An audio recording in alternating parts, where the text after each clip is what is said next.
Chapter 4. And the word of Samuel came to all Israel. Now Israel went out against the Philistines to battle, and pitched beside Ebenezer, and the Philistines pitched in Aphek. And the Philistines put themselves in array against Israel. And when they joined battle, Israel was smitten before the Philistines. And they slew of the army in the field about 4,000 men. And when the people were come into the camp, the elders of Israel said, Wherefore hath the Lord smitten us today before the Philistines?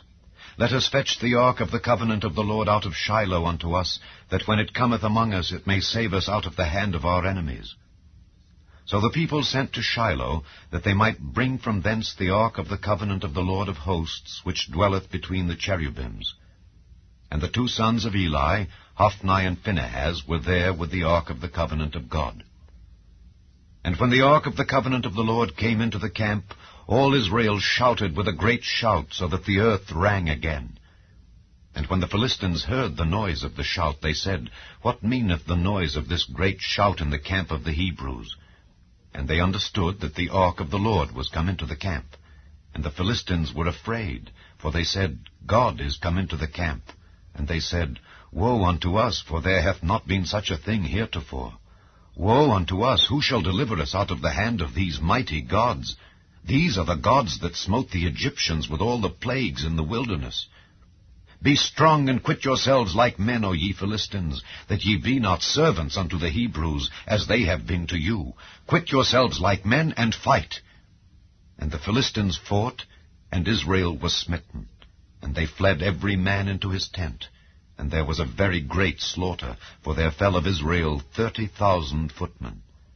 And the ark of God was taken, and the two sons of Eli, Hophni and Phinehas, were slain. And there ran a man of Benjamin out of the army, and came to Shiloh the same day with his clothes rent and with earth upon his head. And when he came, lo, Eli sat upon a seat by the wayside, watching, for his heart trembled for the ark of God. And when the man came into the city and told it, all the city cried out. And when Eli heard the noise of the crying, he said, What meaneth the noise of this tumult? And the man came in hastily, and told Eli.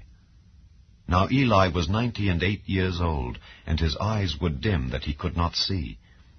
And the man said unto Eli, I am he that came out of the army, and I fled today out of the army. And he said, What is there done, my son? And the messenger answered and said, Israel is fled before the Philistines, and there hath been also a great slaughter among the people, and thy two sons also, Hophni and Phinehas, are dead, and the ark of God is taken. And it came to pass, when he made mention of the ark of God, that he fell from off the seat backward by the side of the gate, and his neck brake, and he died.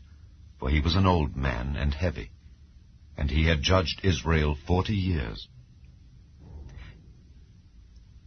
And his daughter-in-law, Phinehas's wife, was with child near to be delivered. And when she heard the tidings that the ark of God was taken, and that her father-in-law and her husband were dead, she bowed herself and travailed, for her pains came upon her. And about the time of her death, the women that stood by her said unto her, Fear not, for thou hast borne a son. But she answered not, neither did she regard it. And she named the child Ichabod, saying, The glory is departed from Israel. Because the ark of God was taken, and because of her father-in-law and her husband. And she said, The glory is departed from Israel, for the ark of God is taken.